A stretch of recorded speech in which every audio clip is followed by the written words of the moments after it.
Content warning. This episode of Elemental Health contains discussions of boundary violations, non-consensual touch, and situations in which a client may disregard established consent practices. Listener discretion is advised.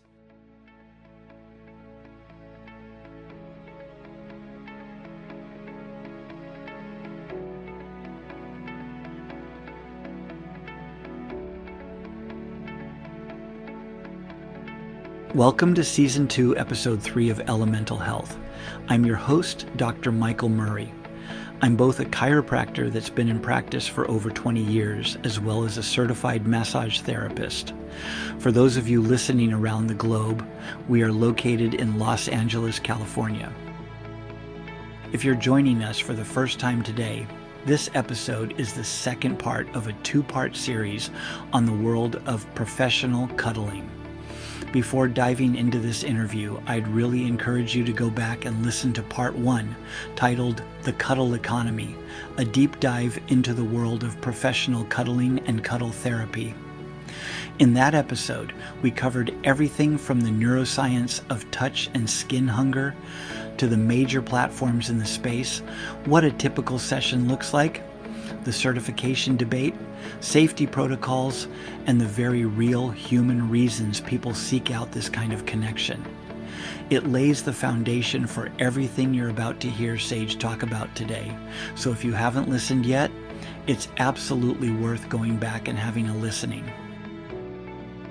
Now, today we sit down with Sage, a professional cuddler with years of experience in the field, and I promise you, this conversation is every bit as honest, warm, and eye-opening as I hoped it would be. I intended the interview to be about 30 minutes, but it went on for over an hour.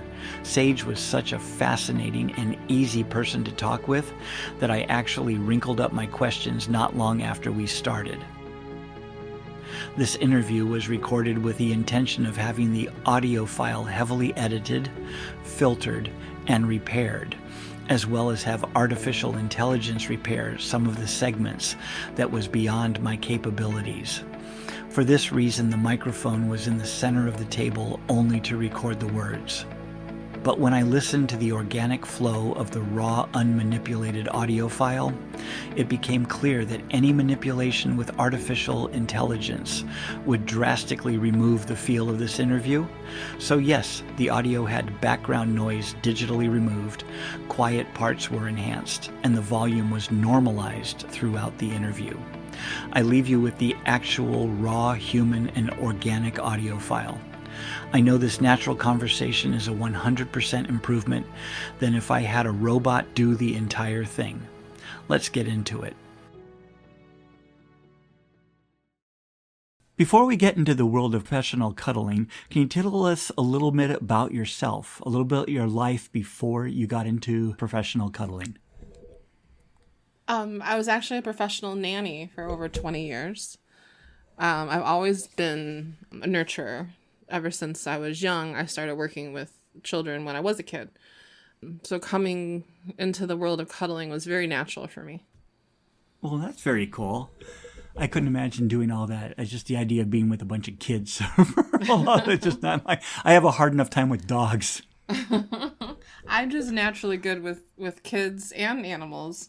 Yeah, it's not that far fetched from beginning there. You're taking care of someone else's needs. Okay, and that's a very fair point, that you're trying to take care of people's. You're a need taker carrier. I'm very similar with that with what I do with the chiropractic and massage therapy. Right, exactly. All right, so the next question is for you. Okay, I'm going to redo that one.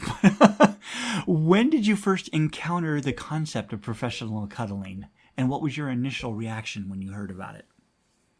So it was during the time of the pandemic when I saw my first article about professional cuddling. And like most of us, we were all in a little bit of a lonely state, even if we weren't completely alone. I don't know if someone sent it to me or if I was searching for something. I'm not sure. But at some point I came upon an article, and I was living in Michigan at the time. It seemed to be something that was bigger in the bigger cities like New York and LA and Chicago. So I kind of just It was in the back of my mind. That's kind of a cool concept, and then let it go. And it wasn't until later on when I was living in Florida that I started doing it professionally.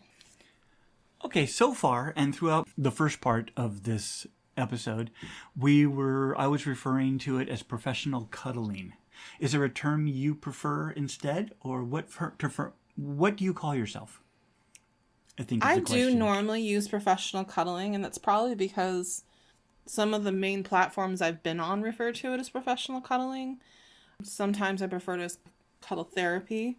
I have worked with some clients with suggestions from their therapist or psychiatrist to reach out and find a cuddler for whatever different reason. Well, very interesting. So you have worked with medical and psychological professionals as a referral. I have, not on a personal referral. They found me on their own, and then would discuss my session with them with their own therapist. I would get feedback from their therapist. Their therapist would tell them how they wanted sessions to move forward. One of my clients has been diagnosed with DID. What's DID for those of us who don't know, like myself? So back in the day, they used to call it multiple personality disorder. Disassociated And disorder. now it's dissociated disorder. Perfect. Okay, wow. That's fascinating. That's impressive as well. I think I kind of worked really well for me with my nanny background. Mm-hmm. I was able to really relate to the child portion of the individual and give them the comfort that they needed. Wow. I did a lot of background research, did a lot of information into my client's life.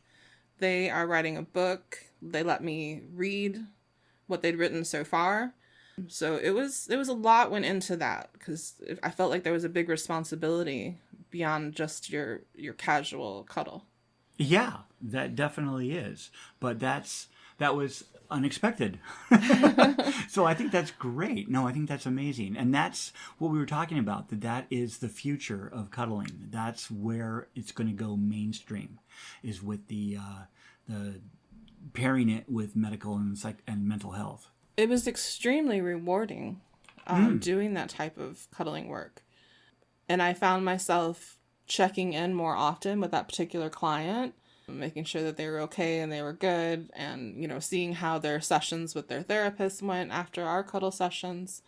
A little bit more so than I would have with I don't want to say just another different type of client, but, Right. when it's not a medically referred. I just had this funny picture of you cuddling in a lab coat. Yeah, it wasn't quite that sterile of an environment. Right? But still, There was it's a whole blinkies different... and stuffed animals involved. Right? And Can I get one of those? I think I could use it. we all can. I Right? know, right?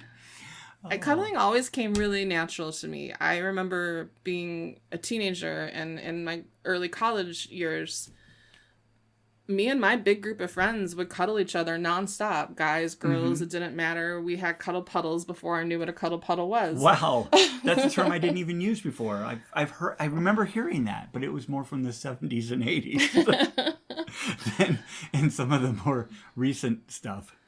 It might have had a different meaning at that time. I'm not Yeah. sure.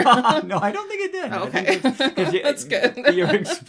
You're explaining about what I was thinking of. It was that goes back to something you mentioned in your last podcast. Was about how the vocabulary between what I'm doing and other types of work can sometimes cross into each other. It does. And that, I think, is a big, not really a big problem, but I think that's where the normal public hears about this and they're thinking, oh, you do that. And it's not really that. It's entirely different. But because it does have that crossover vocabulary. There's a huge stigmatism to it from a lot of different people. People within the community or just the general public? No, I mean, I think the general public more so. I mean, it's definitely, when I first started, my best friend was the only person that knew. And I think I only told them because they were my safety person. So, Okay. I mean, I was... And by safety person, you mean the buddy system? Yeah, Okay. that. I used him for my buddy system. Let's go with safety person. Yeah. Now, that's I use safety person. That's what it is. Yeah. Okay, let's go into the safety stuff.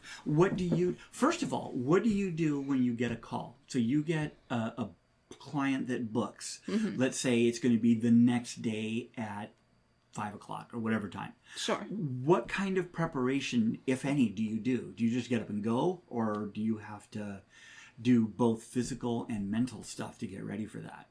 Oh, there's a lot involved in preparing for a cuddle session. Tell me about it. I mean, first off, I vet all of my clients. I rely strongly on my intuition. We do have what I call boundary pushers in the field. So I do a lot of vetting and ask certain questions to try to see what it is they're actually looking for a cuddle and to see if it aligns with what I offer.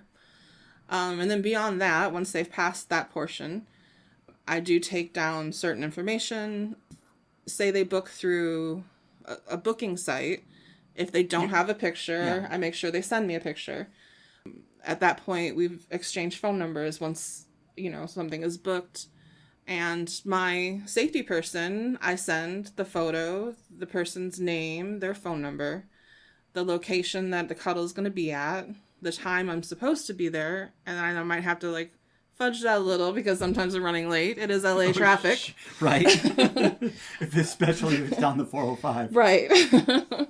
Right. Yeah. So, and then I have a check-in time. And if I don't check in within that window, my safety person checks in with me. I keep my phone on Do Not Disturb, and they're the only person that can get through during a session.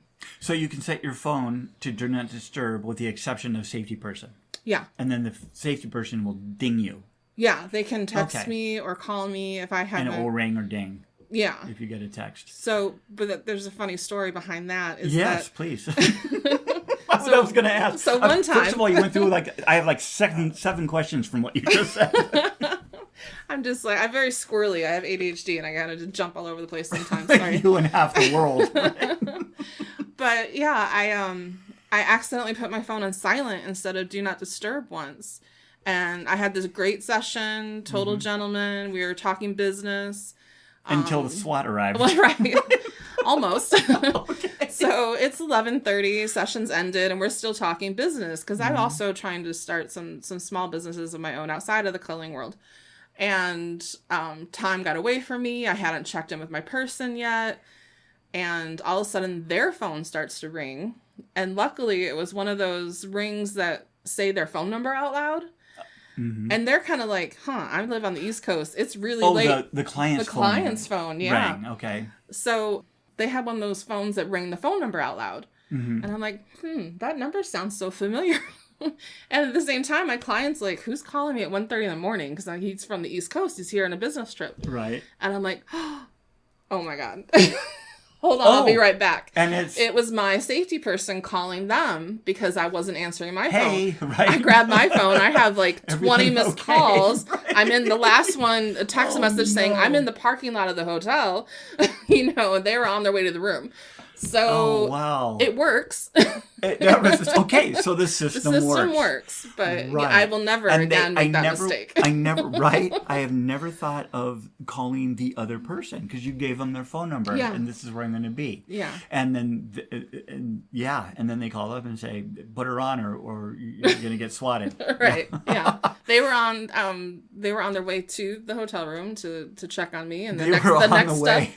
The next step would have been, they were already in the parking lot because they lived nearby. Oh, okay. And the next, they stay in Calabasas, and that's where I was. So, the next step was calling the police. Right. So, and luckily my client, he was cool about it. He's like, I'm really glad you have a system that works well. Right. And that was the best response. I've seen those Calabasas police. They're not fun.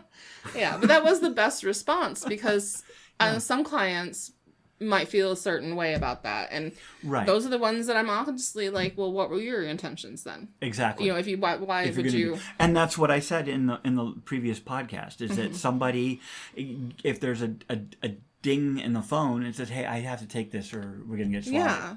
So then they're like, oh yeah, go ahead, totally get that. Yeah, they would, someone who was perfectly legit would be totally okay with that. Now, you said that you mentioned that you only one person knew when you first started. Yes.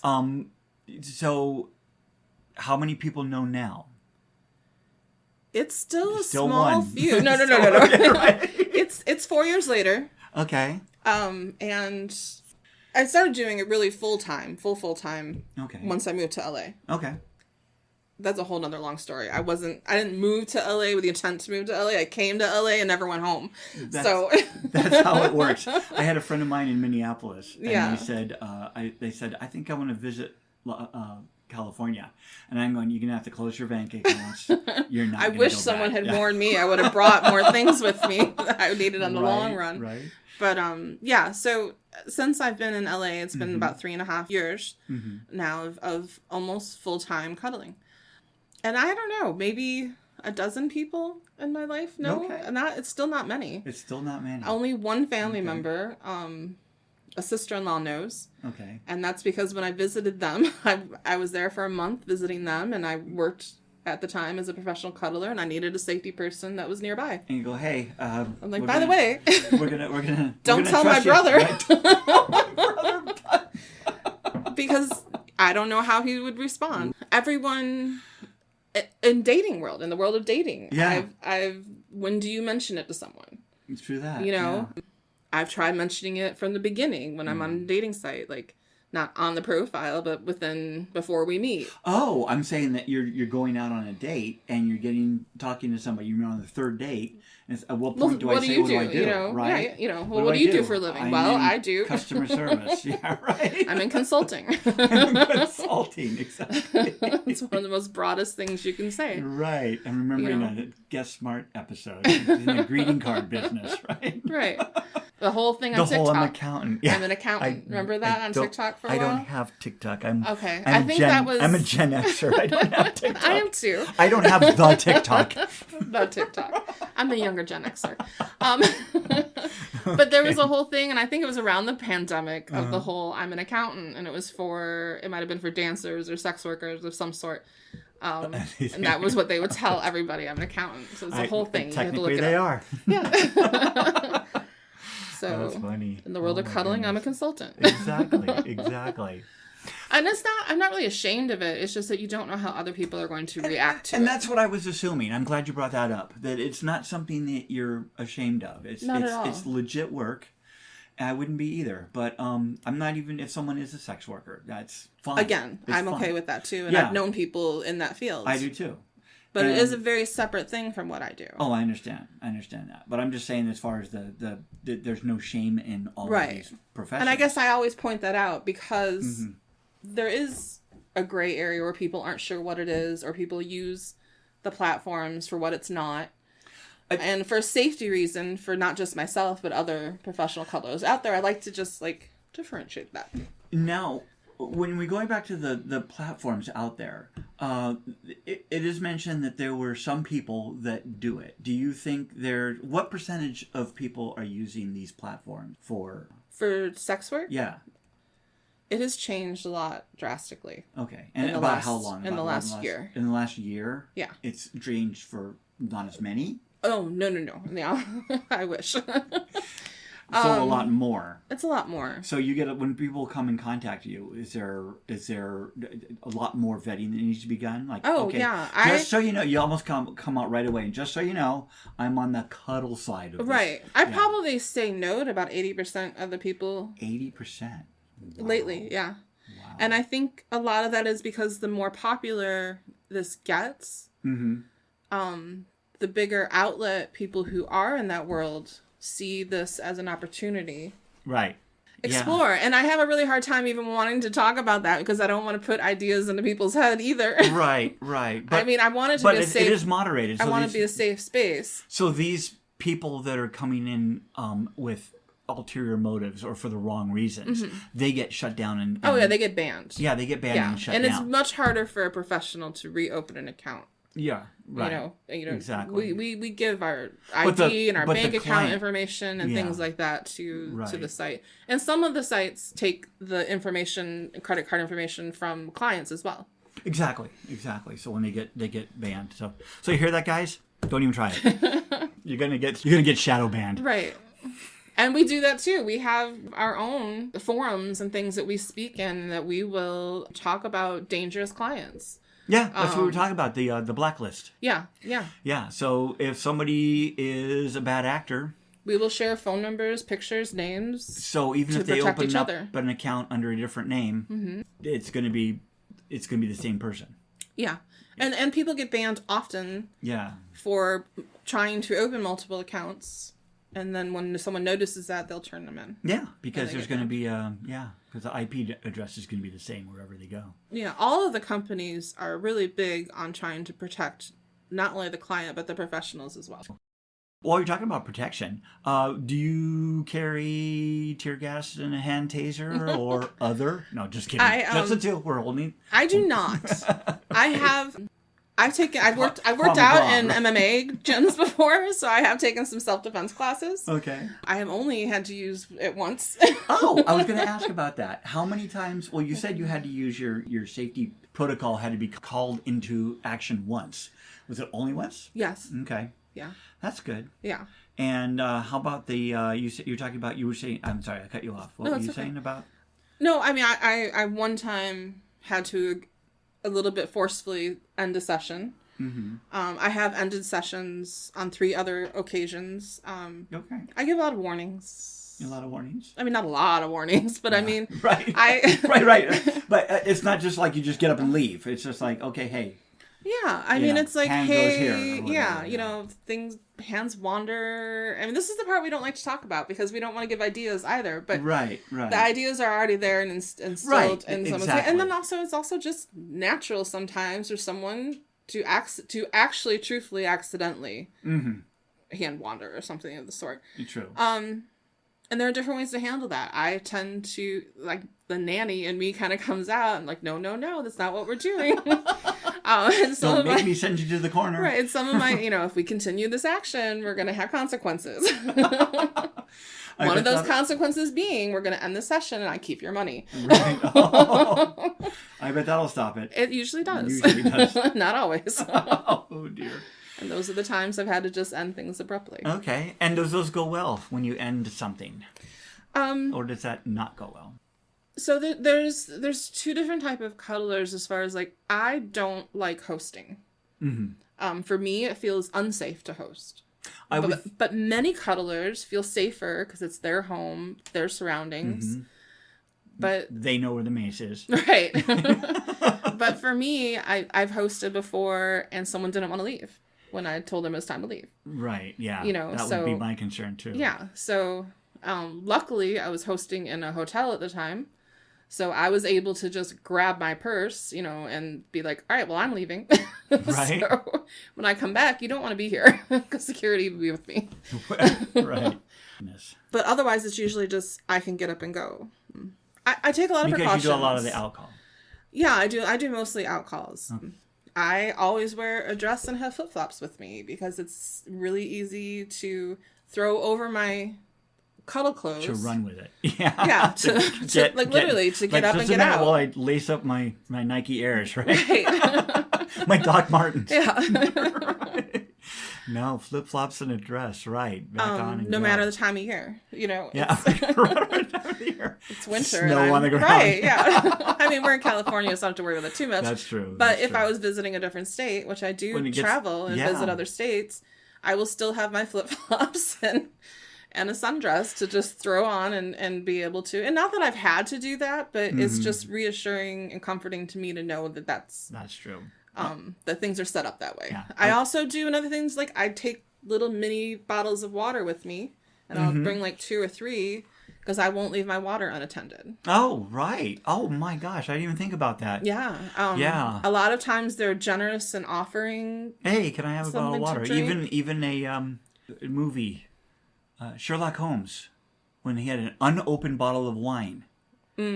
And needle in the through the cap. Yeah, these are all things that as a professional cuddler you do think have about. to. I wouldn't even. I'd be like, oh, an unopened water. That's great. I'll take it. Right. So if I have my own water and I open it and I need to get up, take a break, use the restroom, and you've had and custody I forgot, of the and if I forget my water, that's done. I'm done with that water. Right. And I'll go open a new one. That's why I carry the smaller ones. I have to go to my car. I'll be right back. No. I carry a backpack. It has clean, because we always start with clean clothes. We don't wear our street clothes. Goes with you into the restroom too. Yes. Yeah.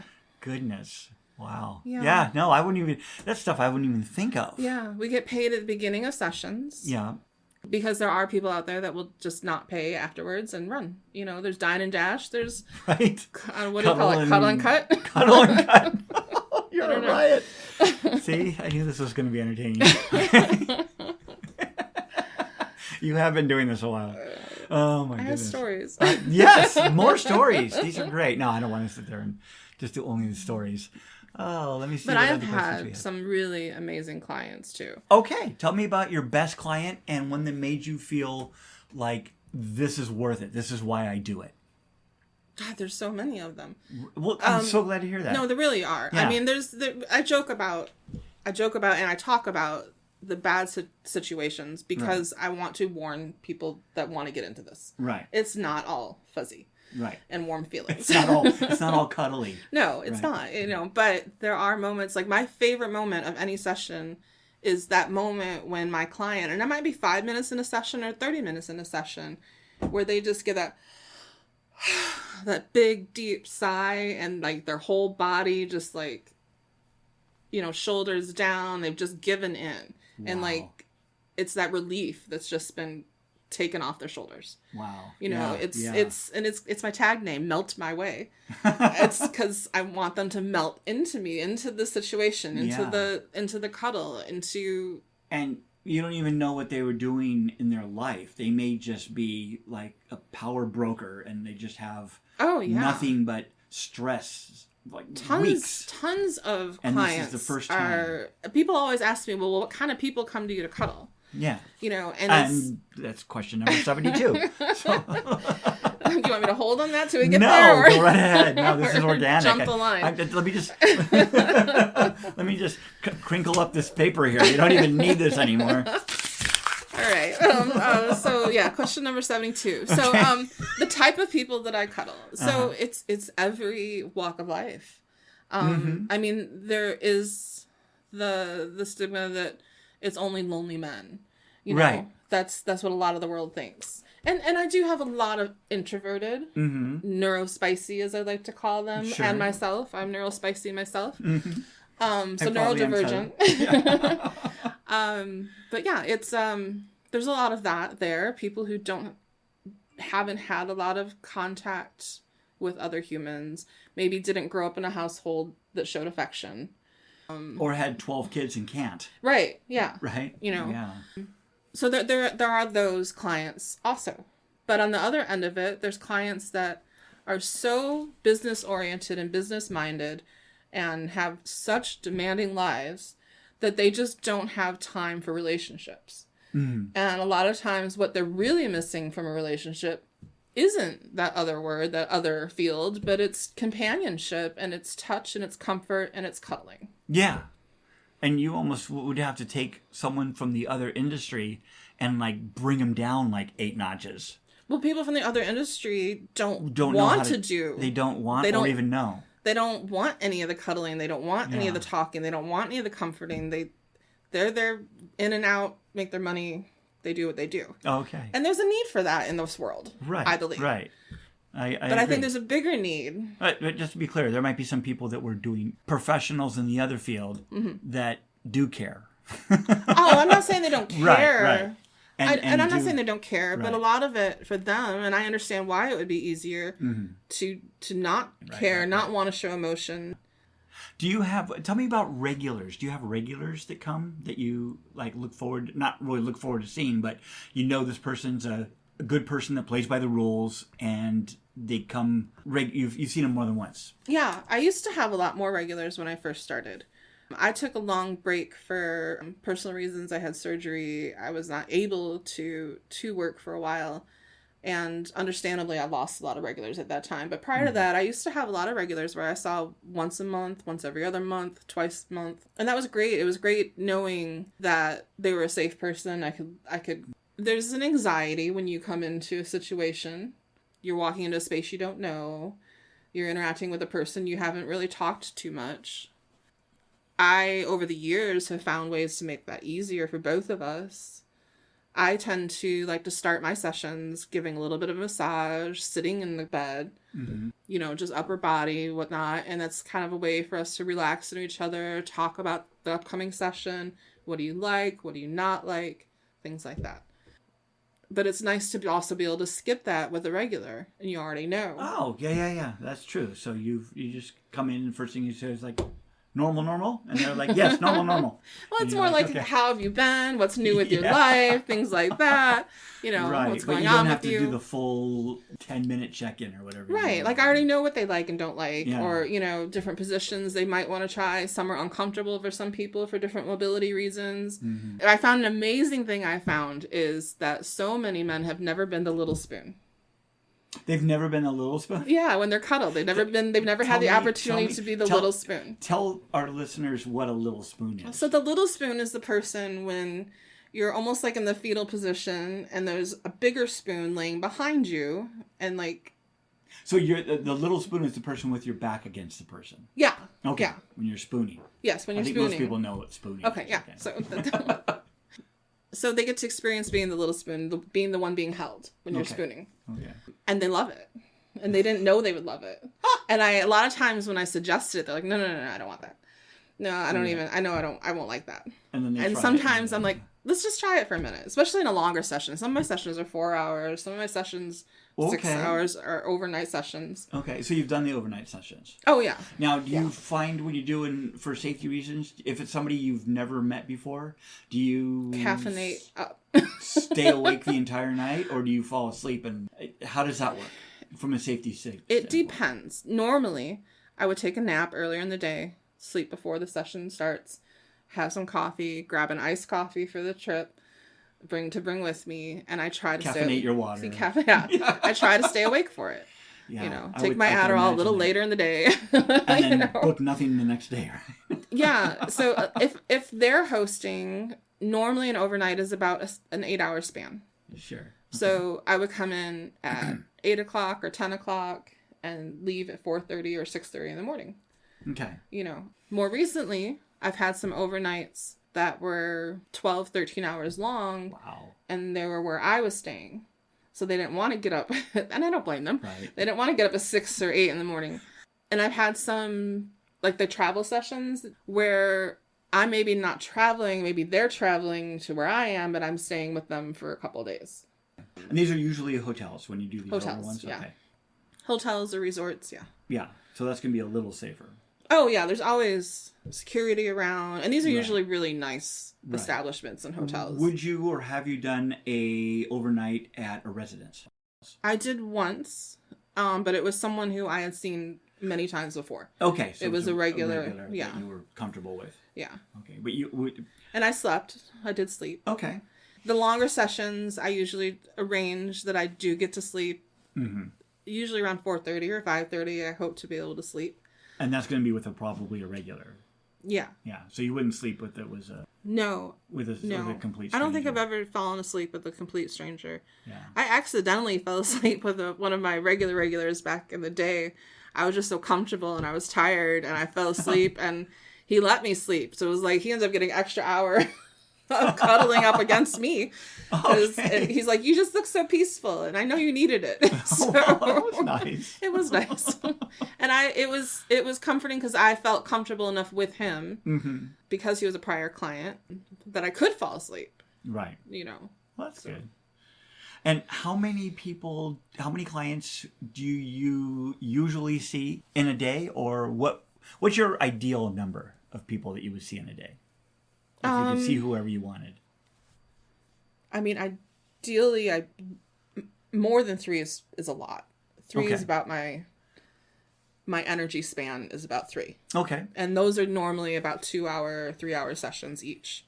Oh, wow. Okay. So that's a day. That's a day. That's a day. Plenty of time in between. You know, I'm going to shower, brush my teeth, maybe have a little snack. You know, I always change the bed sheets. Right. You know, so anything more than that is energetically for me going to be a lot. I'm very into holistic health. I study herbalism. And I really believe in energy. And giving and the taking of energy is something that definitely happens in cuddling. And when you're working as a professional cuddler, it's different than just cuddling with your own friend or a significant other, where it's more mutual. Even in a mutual cuddle as a pro, I'm still 100% of the time focusing on your cuddle needs and desires and what I'm giving you my energy. Right.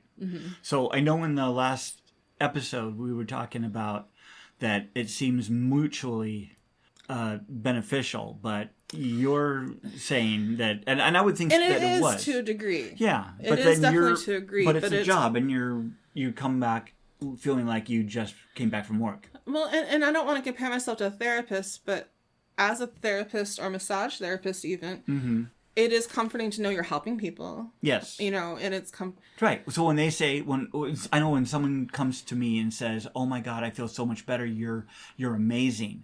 I feel great," and then I have to go take a nap. Right. So. And when I do those 3 sessions in a day, like I'm useless the next day. Right. I really like the energy is drained, and I feel like I need to sleep half the day. Wow. Yeah, I can imagine. I can totally see that. I mean, the most sessions I've had in a short period of time was when I travel. Sometimes you're the new face in town. So people are interested. A lot of people like to cuddle people for a variety of reasons and try different cuddlers out. So I was in Denver and I had 8 sessions in 3 days. Wow. And one of them was a 4-hour session. I think I had a 4-hour session, a 3-hour session, and the rest were 2-hour sessions. Wow. And it was a lot. What do most people get order? I would think it would be a 1 hour, but it sounds like everybody's a lot. I think when I started, people were doing a lot of 1 hours. But then by the end of the hour, everyone was like, "Oh, I wish I had more time." Right. You know, and sometimes I was able to offer more time if they wanted to pay for more time. But I found that so many clients wanted that, I started to offer specials. If you book for 2 hours, I might throw an extra 30 minutes in for your next session, you know, type thing, because 2 hours just seemed to really meet people's needs better. Without taking anything away from my clients' needs and what their enjoyment is. There is a time where it's like, for those overnights where I'm like, okay, I've had enough. Let's get up, have a break. And overnight sessions are very different. Some are like, let's grab dinner. Let's play chess for a little while. We'll watch a movie. You know, sometimes we're on our phones for a little bit, showing each other silly memes or little YouTube videos, you know. Well, of course. I've had a client that was a trucker and was always moving around, and he just wanted to order pizza and play video games and hang out for 4 hours, you know, and cuddle up against me while he's playing video games. There's such a huge variety of what a cuddle session can be. You know, it sounds like it. Yeah, it could be going to a movie and having someone to snuggle up with to watch a movie. Going to the beach, sitting by a bonfire, which is my ideal cuddle for myself. That sounds good. Yeah. Now I wanted to go to the beach. That is amazing. Has any client ever surprised you with why they wanted to come? I want to say something surprising in a good way, but I think... And it's not necessarily a bad way. It just says something about our society. I'm a BBW. I'm a big girl. Okay. And a lot of my clients have expressed that in their world, whatever it is, whether this is a professional businessman or an athlete or someone who is expected to have what is considered arm candy on their side. So they don't usually get a chance to cuddle with someone who's softer. And cushier, and I happen to be that, and so they want to try it, or that's what they actually prefer, but they feel, which is very sad, that they can't have that in life. Right. And I get that a lot from some of my more high-end clients. Really? Yeah. That is a sad state of affairs for our society. Yeah, and I think it's changing a little bit, but yeah, it's just the reality of things. I had one that was really moving. it was a younger client. Okay. And he had lost his mom at a really young age. Okay. And he was just really, really missing having a mom. Right. And he hired me as a cuddler. There's a huge age difference between us. And at first I was a little, is this going to be weird? Right. I'm not sure, Right. But no, it was really comforting. I just, held him and rocked him, and we had a great time, and we laughed a lot, and then you made him clean his room. yeah, no, and it was just, we talked about his life, and he got to be able to tell me about things that he would have told his mom if she was here. Oh, wow. And it was really, really moving, emotional moment. I cried a little bit, and yeah, but it was sweet. Yeah, that was actually one of my questions, was what was the most emotional sessions you've ever had? And that sounds like that was up there. That was it. That was it. I've had clients be really emotional before. There's Okay. there's that release. I've done it before on the massage table where it's just like that emotional release, and you don't know why you're all of a sudden crying, and it's just you're all of a sudden sobbing. Yeah, I get it all the time. Yeah, and it happens to grown men who are being held and cuddled sometimes. Yeah, because they just touch don't starvation is real. It absolutely is. What would you tell a person that was trying to get into the industry as a professional cuddler? Do you have any advice for anybody that's interested in doing this as a profession? So I've actually helped a couple people who are new to cuddling, given them some advice, kind of taken them over my wing. Had a friend that was interested in it for a while. I'm very upfront and honest with them. I kind of get mama bear on them at first, and I really, really press and stress over the safety issues. Like, first thing, safety issues. Right. And then secondly, over the boundaries issue. And express to them how important it is for them to put down firm boundaries. And even if some might be like, well, I don't, if I give a forehead kiss or this, that, or the other, I'm okay with that, because that's how it starts. Right. And the boundary pushers are going to start small, and then everything's a little escalate. It's like when you start in a dark room and you slowly dim the lights and turn them up. You don't notice the lights coming up, and all of a sudden all the lights are on. Right. And when did that happen? Yeah. Exactly. So I just want them to just completely understand all the aspects of it. But and then I throw back in, yes, it's very beautiful thing to be able to help someone feel that warmth and that safety and that release, but there are multiple sides to it. And we talk about money, and we talk about consent, and I've even taken another cuddler on a double cuddle with me before. Oh, really? Yeah. It's like don't mind her, she's just training. It ended up, couldn't have asked for a better first time cuddle for her and for us to do a double cuddle, because he had been on Cuddle Comfort for a very long time. He was a regular on there for, I want to say 10 years or 7 years, something for longer than I had been on there. And I told him she's brand new, she's coming on to the scene, and how do you feel about me bringing her along? And normally during a double cuddle, like, you'd pay both professionals their regular rate. We gave him a little discount from both of us, and her and I split the fees. But he was really great about talking her through, and me talking her through different parts of the session. And there is an art form to cuddling, and not everyone cuddles the same way. Some people cuddle like they're holding a puppy or a child only, and that's okay, and that's what some people need. I do have I use sensory therapy in a lot of my cuddle sessions.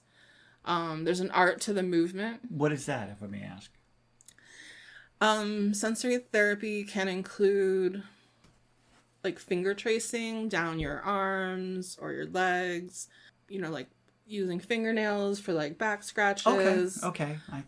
I've even gone as far as to use like massage oil candles or feathers, different materials, essential oils, special lighting, special music, and just making a whole environment of sensory. So basically, when you're showing up with all your, what did you call it? Sensory therapy. You're like, okay, guys, bring all this stuff in here. I do. Back up the truck. It's a small bag of things. I don't reuse anything.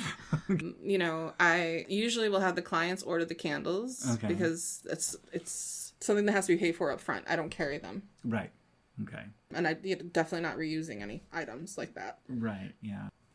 Yeah. So it's just different. So if you were using your own stuff, you would have to have like this itemized bill with like a mini fridge charges and all that. Something Candles. like that. Right. All that. The feather. Right. Different people have different definitions of what cuddling is. To me, it involves hugs, body caressing, bodies intertwined, legs tangled, arms wrapped up in pretzel, you know, light scratches, nails gliding, goosebumps, finger and hand tracing, and even tickling. Mm-hmm. You know, spooning, nuzzles, snuggles, and more hugs. My head on your chest, yours on mine, holding someone in each other's laps. These are all different ways to cuddle. Well, I can see why somebody wants more than an hour with you. You seem to have all of it down. I really take pride in finding out what my clients need, what they enjoy. I want it to be an emotionally charged experience for them. Yeah. Decades ago, I was working at Six Flags Amusement Park. And one of the things that I remember from the training was that you're there every day. This is your job. But when the person that came to the park and asked you where the bathroom is or asked you where Colossus roller coaster is, they just spent $100 a ticket to get here, and they don't come all the time. This is their first time. Mm-hmm. So you have to treat every person as if they're the most special person in the world, even though... And they are in that moment. Yeah, and they are in that moment, but it's hard to... It's easy to forget that you do that when you're doing that 80, 90 times a day. Right. And unfortunately, not every pro cuddler looks at it like that. Right. You know, there are many out there that it is fast income, low effort. Mm-hmm. I mean, and that's like you as a client want to vet your cuddler. Mm-hmm. You know, you want to make sure you're on the same page, that they offer what it is that you need or you want. So when you're saying you have, like, let's say somebody orders just 2 hours. Mm-hmm. Okay, so you've got a 2-hour session coming up. Right. So you've got to do the vetting, the prep, get your bag ready if you're going to be using it. Oh, yeah. Drive there, use the thing, then decompress when you get home. Right. But so this also turns into a 6-hour thing. Oh, easily. Because the prep is also, I'm going to shower, I'm going to exfoliate, I'm going to moisturize, I'm going to... Maybe do your nails or whatever if you're doing that. Shave my legs. Make sure that it's a physically comfortable, soft, enjoyable experience for them. Yeah. So that's, you know, I'm not just like jumping in the shower and running and going. So there's a lot of time. There's a lot of time involved, you know, and if I've had coffee, I'm going to brush my teeth when I get there, you know. Right, or chew gum on the way. Yeah. A little both. Hygiene's a big conversation in the cuddle world. Yeah. It really is. Yeah. What do you do if somebody shows up and they're just got off work and they work in the fields or something, or they're... So if I'm hosting, which is very rarely, I will offer them to use the shower. Sometimes I'll say, you know, bring a towel if it's hotel or something, and I'll be like, hey, you want to take a quick rinse, go freshen up, blah blah blah. We won't start your session till you're back. Oh, okay. You know, because I also have to sit in that very close personal space with that person for a very extended a time. Yes. You know, and close. It's not like you can you just can't always be baby. I can't always be the big spoon. Yeah, can't always be the big spoon. Right? You know, it's or the even spoon. Like, just you can't always just spoon the whole time. Right. True. But I will tell you though that if someone has had something particularly garlicky or something for lunch, I might be suggesting, are you sure you don't want a spoon? A little more often than not. Oh my goodness. That's and I know some people who go through a hand washing process with each of their clients. Mm-hmm. You know, they're going to be like, okay, we're going to wash hands now. And they are very thorough about it. And I think that's a little left over from the pandemic scare for some people. But people show up with their own hand sanitizer. But and I've also, like, it's LA, it's hot. And sometimes it's going to take me an hour and a half in traffic to get somewhere. Yeah. That normally would take me 25 minutes. So I might be like, hey, can I freshen up in your bathroom before a session? I always bring fresh clothes to change into. Mm-hmm. That's Cuddle Comforts has rules about that. You know, you have to Okay. have a change of fresh clothes. You have to have clean linen on your bed. You have to have a shower. I think their rules are like within 12 hours of a cuddle session. I wish that they would push that to 2 hours of a cuddle session, My but goodness. that's where it stands right now. Okay, well, cool. All right, Sage, let's say somebody is listening to this podcast right now and is dying to get in touch with you for a cuddle session. What would be the best way to get in touch with you? Well, the best way to reach me is directly to my email at sage.cuddles413@gmail.com. But I'm also on a couple of platforms. You can find me on Cuddle Comfort as Melt My Way, and on Cuddle Companions as Sage 1986 Los Angeles. Okay, perfect. I think you'll be your email will be ringing off the hook. I hope so. I always enjoy meeting new potential clients and getting to know them. Excellent. Oh, well, I think we have really gotten a lot done today. As far as you were amazing, as far as being very candid thank you about for this. having me. No worries. Thank you for coming. Definitely. And thank you so much for doing the content warning at the beginning of the thing. Oh, that was fun. Yeah. I could put something else on my resume now. True that. Okay. All right. Well, again, thank you again. And you mentioned that we might do this again. Yeah, absolutely. This was a lot of fun. Okay. Yeah, Excellent. I loved it. So in the future, you may be hearing from Sage again. Thank you, Michael. We'll see you later. All right. Bye. Bye. Sage, thank you, truly. You've taken something the world so often misunderstands or quietly dismisses and made it feel like exactly what it is: human, necessary, and kind. The work you do matters more than most people will ever realize, and thank you for being so open with us today. For anyone who wants to contact Sage to book a session or to learn more about her work, we'll have her email and the links to her platform profiles in the show notes. And if today's episode resonated with you, please share it, because this is exactly the kind of conversation more people really need to hear. Well, that's all we have for today on Elemental Health.